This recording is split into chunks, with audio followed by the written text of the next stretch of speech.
Viral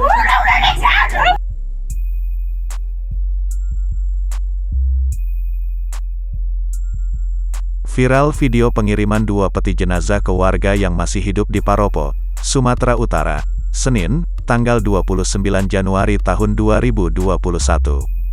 Warga yang menerima paket langsung histeris. Ia kaget namanya dan keluarganya tertera di dalam nisan. Ia pun langsung menjerit-jerit histeris sambil bertanya siapa yang mengirim paket peti tersebut. Video ini diunggah akun Facebook Jerry Bre Parna Aruan. Diketahui kejadian itu terjadi diduga konflik pasca pemilihan kepala desa.